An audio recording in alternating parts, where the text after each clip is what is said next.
नमस्कार दोस्तों, मेरे चैनल हिंदी शिक्षा पे आप सभी का स्वागत है। आशा करती हूँ कि आप सभी लोग ठीक होंगे और अच्छे से अपने आगामी एग्ज़ाम की तैयारी कर रहे होंगे। बरसात के दिन हैं और सभी स्कूल कॉलेजों में ज़्यादातर छुट्टियाँ ही हैं, तो घर पे बैठ कर के अपने आगामी एग्ज़ाम होंगे वो तो होंगे ही आने वाले टाइम पे, तो उसकी पहले से तैयारी करके रखें तो अच्छा रहता है। जब बरसात ख़त्म होगी तो जो एग्ज़ाम होंगे वो जल्दी में जो रुक गए हैं वो भी करा दिए जाएंगे, तो फिर इस प्रकार से हमारी तैयारी अपनी कंप्लीट होनी चाहिए।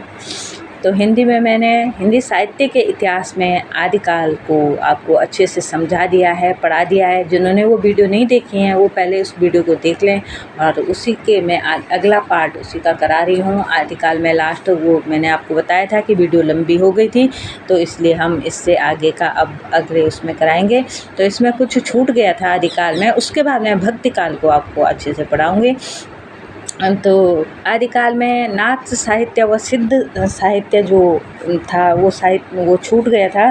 तो नाथ साहित्य क्या था? नाथ साहित्य के प्रवर्तक मत्स्येंद्र नाथ या गोरखनाथ, जो मैंने इसके जो मुख्य पॉइंट हैं जो मेन परीक्षा में अक्सर पूछे जाते हैं और परीक्षाओं में आने वाले हैं, तो वही नोट करके रखे हैं। तो इसको मैं इतना डिटेल में जो नाथ साहित्य इनको नहीं लूँगी, क्योंकि फिर अब भक्तिकाल तो लंबा चलेगा, उसकी बहुत लंबी वीडियो चलेगी, तो इसलिए इसको सॉल्ट करेंगे नाथ संप्रदाय और जो ये सिद्ध संप्रदाय है।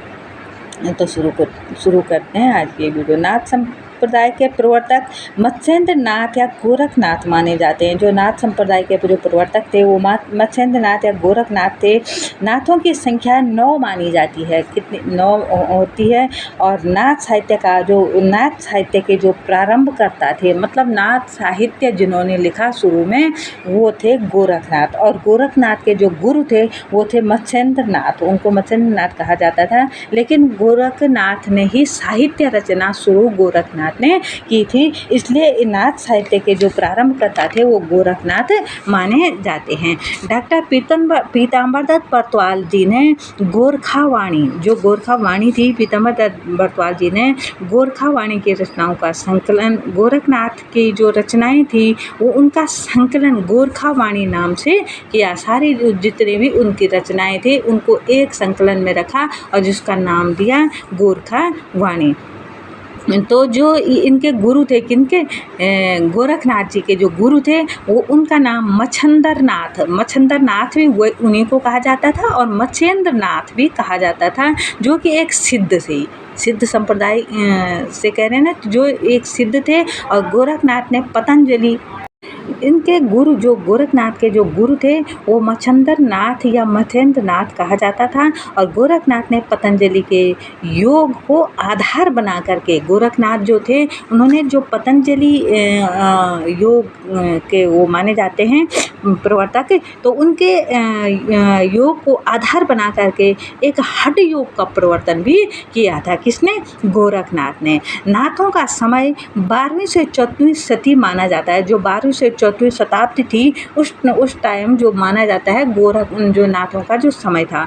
डॉक्टर पीताम्बर दत्त बरतवाल जी ने, मैंने अभी आपको बताया, गोरखनाथ की जो रचनाएं थी, जितने भी गोरखनाथ ने रचनाएं की थी उनका एक संकलन तैयार किया जिसका नाम गोरखावाणी रखा। और कबीर साहित्य में उपलब्ध जो नारी विरोध है, कई जगहों कबीर ने अपने जो साहित्य रचनाएं की उनमें नारी विरोध किया, तो गोरखनाथ से प्रभावित थे ज़्यादातर। मतलब जो नारी विरोध साहित्य मिलता है वो गोरखनाथ के साहित्यों, गोरखनाथ की रचनाओं में मिलता है। और गोरखनाथ की रचनाओं को पढ़ करके कबीरदास के जो साहित्य हैं उसमें कहा जाता है कि जो नारी विरोध जो उन्होंने जो अपने कविताओं में लिखा होगा, तो गोरखनाथ से प्रभावित परिणाम है, गोरखनाथ से ही प्रभावित परिणाम है। अगला था, नेक्स्ट है, मैंने आपको बता दिया। सिद्ध साहित्य, सिद्धों का समय जो सिद्ध था, नाथ साहित्य समाप्त हुआ। मैंने आपको बताया, मैंने मेन पॉइंट इसमें लिए हैं जो मुख्य बिंदु हैं, ज़्यादातर जो परीक्षाओं में पूछे जाते हैं, पूछने योग्य हैं, उनको ही लिया है। तो अब अगला हम सिद्ध साहित्य पे चलेंगे। सिद्धों का समय 8वीं से 12वीं शताब्दी माना जाता है। जैसे नाथों का 12वीं से 14वीं शताब्दी माना जाता है, तो सिद्धों का समय माना जाता है 8वीं से 12वीं सदी तक। सिद्ध 84 माने जाते हैं। सिद्धों की संख्या, जैसे नाथों की संख्या, कई बार क्वेश्चन में पूछा जाता है कि नाथों की संख्या कितनी है, तो नाथों की संख्या 9 मानी जाती है और सिद्धों की संख्या मानी जाती है 84। सिद्धों ने महासुखवाद का प्रवर्तन किया था और प्रथम जो सिद्ध सरपाद, हिंदी के प्रथम कवि भी माने जाते हैं। कौन? प्रथम सिद्ध सरपाद को हिंदी का प्रथम कवि भी माना जाता है। सिद्ध नाम के पीछे पा जोड़ते थे। कैसे पता चलेगा कि ये सिद्ध है? तो ये अपने नाम के पीछे पा शब्द जोड़ते थे। तो जितने भी पा वाले, जो जैसे सरप्पा, सबरप्पा, कणप्पा जो आएंगे, वो तो माने जाएंगे सिद्ध। सिद्धों की भाषा संघा भाषा कही जाती थी। सिद्धों की जो भाषा थी उसको संघा भाषा कहा जाता था। और बौद्ध धर्म की शाखा ब्रज योनियों को ही, जो बौद्ध धर्म के ब्रज योनियों की जो शाखा थी, तो उसी को सिद्ध कहा जाता है। वही क्या थे? सिद्ध थे। वो कहीं अलग से नहीं आए। बौद्ध धर्म 2 भागों में बंट गया था, तो ये जो ब्रज शाखा थी, इनके ब्रजयानियों की शाखा थी, उसी को सिद्ध कहा जाता था। और कई जो कुछ सिद्ध जो हिंदी के पहले कवि, ये तो मैंने आपको बता दिया कि हिंदी के जो पहले कवि सरपाद जो हुए हैं वो सिद्ध थे। तो कुछ सिद्धों की जो रचनाएं थी, जैसे सरप्पा दोहाकोश, सबरप्पा चार्यापद और कणप्पा, जिन्होंने 74 ग्रंथों की रचना की। तो जो मेन पॉइंट जो कई बड़ी परीक्षा में ये पूछे गए हैं और पूछने लायक हैं, जो आएंगे, तो इसलिए इन्हीं को लिया है। अमीर खुसरो को खड़ी बोली हिंदी का पहला कवि। अब जो आदिकाल में जो मुख्य बातें जो छूट गई थी, जो आदिकाल के जो कवि थे, उनके जो रचनाएं थी जो छूट गई थी, उनको लिया हुआ है। तो उसको अच्छे से आप नोट कर लें, या तो इसका स्क्रीनशॉट ले लें और या तो उनको नोट करते जाएं। अमीर खुसरो को खड़ी बोली हिंदी का पहला कवि माना जाता है। और अमीर खुसरो की जो कृति थी, खालिक बारी, खुसरो की पहेलियाँ, मुकरनियाँ, गज़ल और 2 सुखने। अमीर खुसरो की कृति खालिक बारी एक शब्दकोश है। खालिक बारी एक शब्दकोश है, जिसको डिक्शनरी भी नहीं कहते हैं, डिक्शनरी अनुवाद है वो शब्दों का। तो ये खालिक बारी एक शब्दकोश है। तो अमीर खुसरो एक प्रसिद्ध संगीतज्ञ थे, जो हज़रत निज़ामुद्दीन औलिया के परम शिष्य थे। जो अमीर खुसरो थे वो क्या थे? हज़रत निज़ामुद्दीन औलिया के परम शिष्य थे, ऐसा माना जाता है। खुसरो की जो रचनाएं थी वो खालिक बारी, खुसरो की पहेलियाँ, मुकरनियाँ, 2 सुखने, गज़ल, ये मैंने आपको पहले बता दिया। अमीर खुसरो आदिकालीन कवियों में विद्यापति एक श्रृंगारी कवि थे। जो इसमें विद्यापति जो आदिकालीन जो कवि थे, मैंने आपको बता दिया ना कि आदिकाल का जो मुख्य पॉइंट जो छूट गए थे, उनको मैंने नोट करके एक वो बनाए हुए हैं। तो विद्यापति ने मैथिली भाषा में पदावली की रचना की थी। ये क्वेश्चन कई बार पूछा जाता है कि जो विद्यापति की पदावली है कौन सी भाषा में है? तो मैथिली भाषा में विद्यापति की जो पदावली थी वो मैथिली भाषा की रचना थी। और विद्यापति को मैथिल कोकिल, कवि शेखर और अभिनव जयदेव के नाम से भी जाना जाता है, कहा जाता है। उनका नाम है मैथिल कोकिल। अब कई बार पूछा जाता है कि मैथिल कोकिल नाम से जाने जाते हैं, उसमें 4-5 नाम दिए होंगे, विद्यापति का नाम दिया होगा, तो जब आपको पता होगा तभी आप लिख पाओगे। तो ये मैथिल कोकिल जो शब्द है, ये विद्यापति के लिए बहुत सारे जो प्रतियोगी परीक्षाएं होती हैं वहाँ पूछा जाता है, तो इसको अच्छे से याद कर देना। विद्यापति को मैथिल कोकिल, कवि शेखर और अभिनव जयदेव भी कहा जाता है। विद्यापति की जो रचना है कीर्तिलता और कीर्ति पताका, वो अपभ्रंश की रचना है। और हिंदी के पहली रचना देवसेन कृत श्रवकाचार भी मानी जाती है, जो 933 ईस्वी में लिखी गई थी। देवसेन कृत श्रवकाचार जिसको कहा जाता है। अब नेक्स्ट हम भक्ति काल को बाद में अच्छे से आपको समझाएंगे। आदि की अंकार की प्रमुख प्रवृत्तियाँ अगर पूछा जाएगा तो एक तो रासो काव्य की रचना, रासो ग्रंथ की रचनाएँ आदिकाल में हुई हैं और वीर एवं श्रृंगार रस की प्रधानता थी। और ये मैंने जब आपको रासो साहित्य पढ़ाया था, आदिकाल पढ़ाया था, उसमें अच्छे से बताया हुआ है कि वीर और श्रृंगार रस की प्रधानता रासो साहित्यों में क्यों थी। वो अगर जिन्होंने वो वीडियो नहीं देखी है पहले उसको देख लें।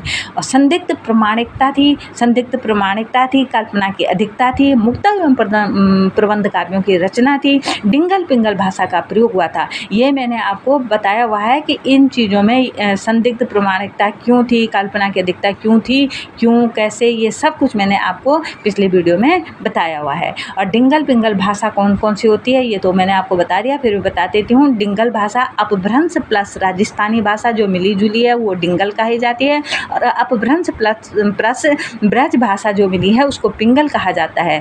कविता कौमुदी राम नरेश त्रिपाठी द्वारा 8 खंडों में लिखी गई। हिंदी साहित्य का इतिहास दर्शन जो नलिन बिलोचन शर्मा द्वारा लिखा गया। और रीतिकाल को अलंकृत का कहा मिश्र बंधुओं ने। और पृथ्वी रासो ये मैंने बता दिया जो मुख्य बातें थी। 69 सर्ग इसमें हैं। अब आदिकालीन अपभ्रंश साहित्य कौन कौन से थे? आदिकालीन अपभ्रंश साहित्य तो परमचरियु एक राम काव्य है जो स्वयंभू द्वारा 8वीं शती में लिखा गया। परमचरियु पूछा जाएगा। अपभ्रंश और आदिकाल का राम काव्य, अगर अपभ्रंश या आदिकाल का राम काव्य पूछा गया तो वो है परमचरियु जो स्वयंभू द्वारा लिखा गया 8वीं शती में। रिठैनीचरियु कृष्ण काव्य है, जो रिठैनीचरियु है स्वयंभू द्वारा लिखा वो कृष्ण काव्य है, जो परमचरियु है वो राम काव्य है, वो भी 8वीं शती में लिखा गया। संदेश रासक अब्दुल रहमान एक बिरह काव्य है। संदेश रासक अब्दुल रहमान द्वारा लिखा गया है। ये एक बिरह काव्य है जो 12वीं शती में लिखा गया है। महापुराण पुष्यदंत द्वारा लिखा गया है। इसमें तीर्थकरों जैसे राम कृष्ण आदि तीर्थकरों का वर्णन है। महापुराण में पुष्यदंत द्वारा लिखा गया है तो तीर्थकरों का वर्णन इसमें किया गया है। ये 10वीं शती में लिखा गया। भविष्यत कहा धनपाद द्वारा लिखा गया। उपदेश रसायन रास जिन्नीदत्त सूर्य द्वारा लिखा गया। परमात्मा प्रकाश योगेश्वर जोइंदु द्वारा लिखा गया। पहाड़ों दोहा राम सिंह द्वारा। डोला मारो रे दोहा कुशल लाभ ये एक बिरह काव्य है। डोला मारो रे दोहा ये कई बार पूछा गया है। कुशल लाभ द्वारा लिखा गया, ये एक बिरह काव्य है। प्राकृत पेंगलम ये 4 कवियों विद्याधर जज्जल बर्बर एवं संगधर की रचनाओं का संकलन है। प्राकृत पेंगलन में इतने कवियों का सारे कवियों का रचनाओं को मिला करके एक संकलन बनाया गया है। अब इस प्रकार से ये आदिकाल की जो मुख्य बातें थी, आदिकाल में जो रह गया था वो मैंने आपको डिटेल में बता दिया है। आई होप कि आपको वीडियो पसंद आएगी, और जो अगर कोई चीज़ रह गई है आप कमेंट करके कमेंट बॉक्स में लिख सकते हैं। अगर वीडियो पसंद आए तो लाइक ज़रूर करना, और ज़्यादा से ज़्यादा दोस्तों जो इस मेरी वीडियो को देखता है ज़्यादा से ज़्यादा अपने दोस्तों में शेयर करें और अपने साथ और दोस्तों को जोड़ने की कोशिश करें तो हमें भी मोटिवेशन मिलेगी। तो मैं रोज़ की एक वीडियो आपके लिए लेकर आऊँगी। तो अगला थोड़ा सा नीचे रह गया है। तो सरप्पा हिंदी के पहले कवि थे जिन्होंने दोहा कोश लिखा था। अमीर खुसरो आदिकाल में खड़ी बोली के पहले कवि थे अमीर खुसरो जिन्होंने खालिक बारी लिखा था। और विद्यापति आदिकाल अपभ्रंश के कवि थे जिनकी पदावली जो मैथिली भाषा में लिखी गई थी, पदावली मैथिली भाषा में कई बारी पूछी जाती है। तो इस प्रकार से इसके बाद हम आपको भक्ति काल कराएंगे। आदिकाल समाप्त हुआ और इसके क्वेश्चन आंसर मैं आपको कराऊंगी, और इसके बाद भक्ति काल शुरू करेंगे। तो ये भक्ति काल पे तो बहुत लंबा जाएगा वीडियो, क्योंकि भक्ति काल में आपके सगुण निर्गुण प्रेमाश्रयी ज्ञानाश्रयी ये कंप्लीट में मैं आपको कराऊंगी। तो ज़्यादा से ज़्यादा अपने दोस्तों को जोड़ने की कोशिश करें। मेरे चैनल को सब्सक्राइब करें जो नए आए हैं, और वीडियो को लाइक और शेयर करें। थैंक्स, मिलते हैं नेक्स्ट वीडियो में।